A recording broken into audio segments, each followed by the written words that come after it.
மனநிலை பாதிக்கப்பட்டு 10 ஆண்டுகளாக தெருவோரத்தில் வாழ்ந்து கொண்டிருந்த போலீஸ் உயர் அதிகாரியை மீட்டெடுத்த டிஎஸ்பிக்கள் இருவர் அவரை மறுவாழ்வு மையத்தில் சேர்த்திருக்கும் சம்பவம் நிகழ்ச்சியை ஏற்படுத்தியிருக்கிறது. மத்திய பிரதேஷ் மாநிலத்தை சேர்ந்த போலீஸ் டிஎஸ்பிக்கள் ரத்னேஷ் சிங் மற்றும் விஜய் பத்தோரியா இருவரும் தீபாவளி காலம் என்பதால் சாலையில் சுற்றி திரிவோருக்கு தேவையான உணவுப் பொருட்கள், உடைகள் வாங்கிக் கொடுப்பதை வாடிக்கையாக வைத்திருந்தனர். அப்போது சாலையில் பிச்சை எடுத்துக் கொண்டிருந்த ஒரு நபரை பார்த்த இருவரும் உணவு, காலணி மற்றும் உடைகளை வாங்கிக் கொடுத்தனர். பிறகு ஆம்புலன்ஸ் ஒன்றை வரவழைத்து அவரை மறுவாழ்வு மையத்திற்கு அனுப்ப தயாராகிக் கொண்டிருந்தனர்.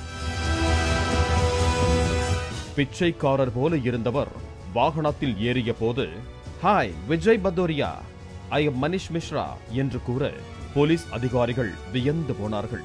"என்னடா, இவருக்கு நம்மோட பெயர் எப்படி தெரியும்?" என்று விஜய் பத்தோரியாவும் ரத்னேஷ் சிங்கும் ஆச்சரியப்பட்டனர்.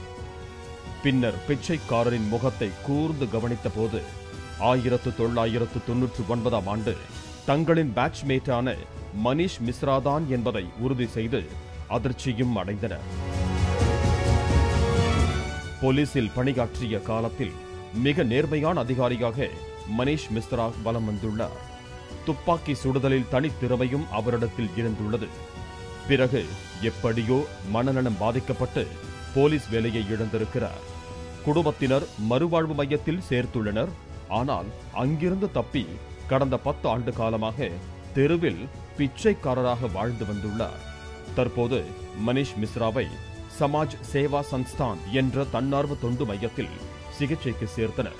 தற்போது மனிஷ் மிஸ்ராவுக்கு அங்கு தீவிர சிகிச்சை அளிக்கப்பட்டு வருகிறது.